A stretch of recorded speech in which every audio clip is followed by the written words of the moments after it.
I'm going to be kind of broad on this. I know you like to geek out a little bit more than I do. So I'm going to basically say for me, there were three themes of VMware. One, it was the company is, actually one and two go together because it's about the combination of Broadcom, its leadership, and its vision. The company actually had a very strong keynote, which I was concerned about when we'd kind of had some of the internal briefings because it was very hyper product focused. But I thought that the keynote was actually well delivered and hit on some very important high notes. Yeah. Having said that, Hock Tan's presence, the visibility of Broadcom VMware, it felt to me for the first time that VMware was truly acquiescing to the fact that this deal is getting done. Yeah, it's like this is a done deal. This is a done. I just think whether it was the way they presented products, the safe harbor statements that were hyper emphasized, which they have to do, but the amount of emphasis on it was unique. I've been going to events for 30 years, and that is the longest statement I've ever heard in my entire career. Yeah, it's usually like it gets flashed and they go on with it, but I mean, they were very clear that look, this is kind of how we're developing. If VMware remains an independent company, this is kind of the roadmap we're on, but basically we have no idea if this is how we're going to continue. And that's the bottom line, is because under Hock Tan, you can absolutely be sure just by looking at his track record of acquisitions that he is going to be very bold in looking at the company, looking at his products, looking at its services, figuring out how to optimize, maximize, create efficiencies. This is his playbook. So, of course, I'll never speak to anything that we would know that's specific. But what I would say is, just generally speaking, his playbook and the VMware's current playbook, VMware's probably too broad, has too many products, too many distributed focuses. They have too many things they're moving slowly. Needs more focus on a few of its best products, maximizing the margins and doing it with probably less headcount. And that's just, like I said, that's the playbook. But this deal is getting done. I just absolutely left the event more sure than ever. And obviously having the U.S., the U.S. Regulators basically walk away, decide to not pursue anything, was probably the biggest news of the week. Because the UK, we kind of knew they decided, and then it went official. But the U.S. one, everyone was waiting on. And that was because the U.S. has been busy trying to litigate everything that's bigger than like $10 billion. Lidicon apparently decided this one's going to go. The other thing I wanted to talk about was AI. I wasn't quite sure how VMware was going to talk about AI, and I thought it did a really good job. Besides bringing Jensen on stage, which every company does now, because is there like a rule you're not really an AI if Jensen doesn't come out? And then you're not really an AI if Jensen doesn't come out and present you with a GPU, even if it is a gaming GPU. I know, man. It's basically kiss the ring. That's what this is about. But in all seriousness, what was he supposed to do with that RTX? I don't know. You can't run any AI anything on it. So, but by the way, it almost amplified we can't get any H100s. Right? I can't even give you like a fake one on stage. In my head, it totally backfired. I'm like, proof positive, you can't get H100s. But didn't he even say on the stage, you can't get H100s? Didn't he kind of made a joke about it? Yeah, he did, which, yeah. But I do think that the VMware Private AI Foundation, which is its services to, basically enable private data and generative AI in a single stack, sounded compelling. Ecosystem, infrastructure partners, software stack. It seemed to have all the pieces. It seemed to be well thought out. And, the weird sort of bringing our lawyer on stage thing, that was probably the worst part of the keynote for me. I didn't really understand what they were trying to do there. But I think what they were basically trying to say is that large enterprises are going, especially in regulated industries that run hybrid architectures, are going to have a load of complexity about trying to do generative applications and run generative tools in their business.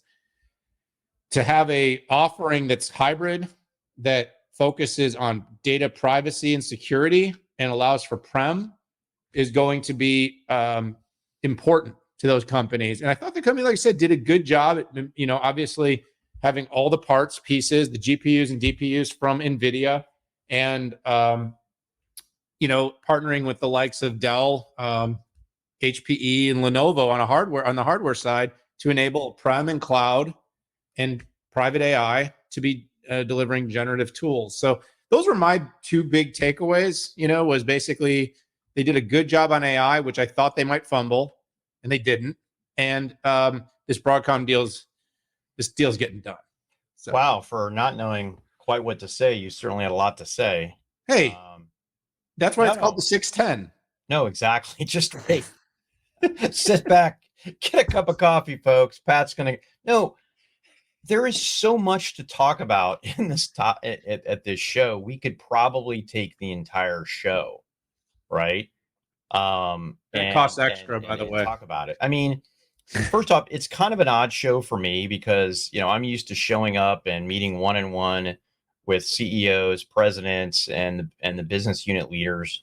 That doesn't happen at this show, which limits my ability to come to conclusions because part of my research methodology is to meet with. Now, I did meet with the acquiring company's CEO, Hock Tan, but not with Raghu. By the way, I did appreciate him doing unmoderated NDA Q&A, but there's nothing like meeting face to face to really get to know what's going on. And hey, that's part of my research methodology. It's what I think makes more insights great. So a lot of stuff announced in areas that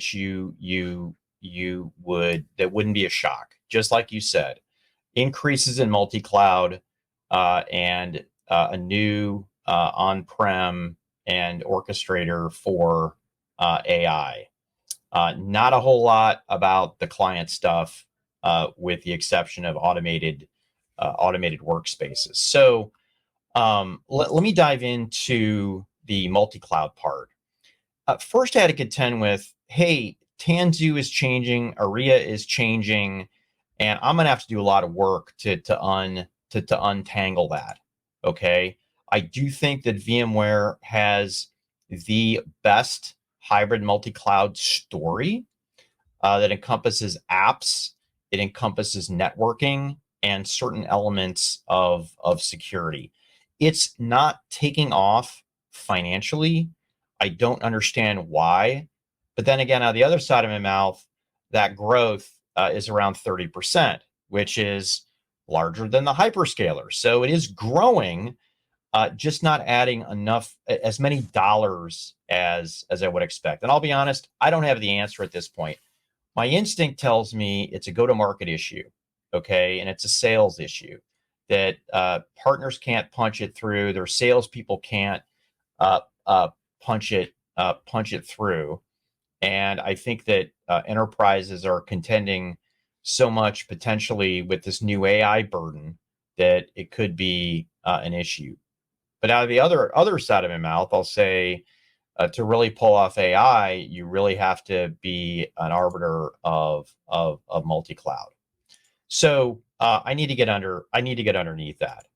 I especially liked the end of the multi-cloud section where they talked about the capabilities, and it's like, oh, it's all rainbows and unicorns, right? I love that.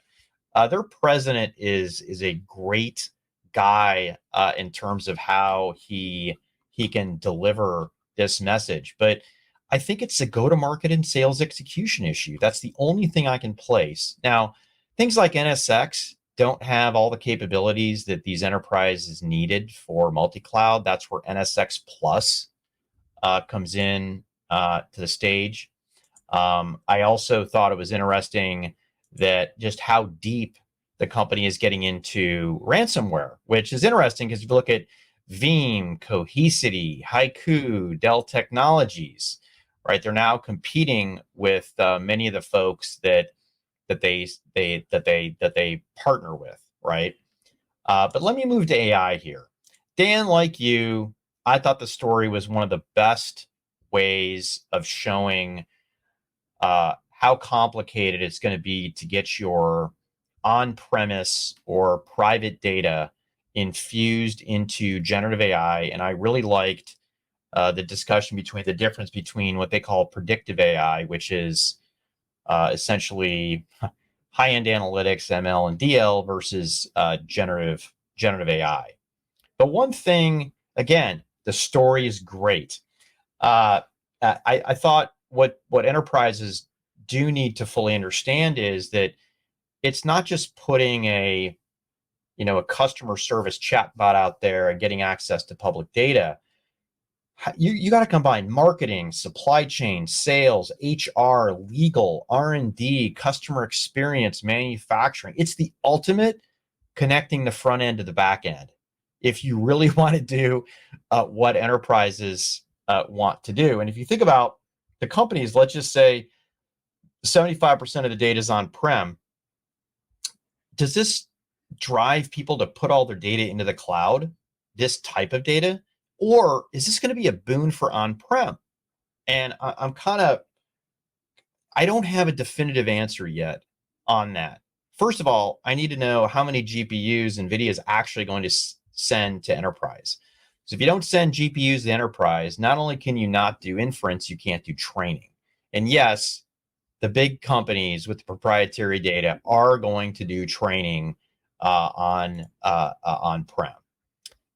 The chief legal counsel going on stage, I thought the timing was off, which made it a little bit off. But I did like the message, right? Which was, hey, you've got private intellectual property, you've got private data, and you need private access.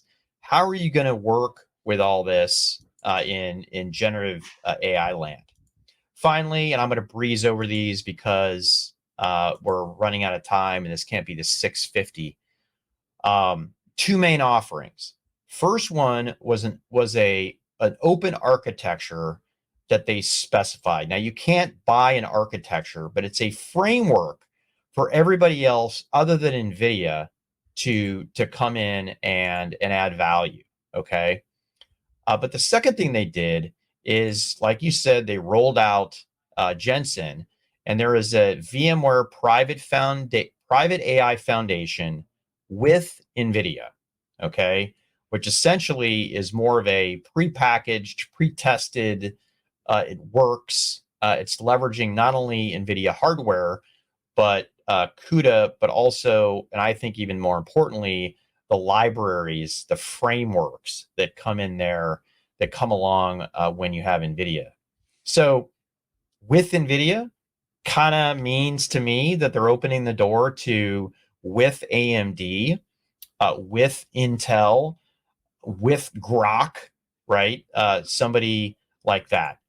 Net, got a lot of work to do to figure out everything. There was not a date for delivery for private AI, not even a year. And I think, Dan, this might lead to or connect with what you talked about related to the disclosure at the beginning, right? Are these announcements real? Could they be reversed in 6 months? We'll see. And again, I'm not trying to spread FUD here. This deal is going to go through, but with a gigantic statement like that at the beginning of the show and not having dates for private AI, you got to wonder.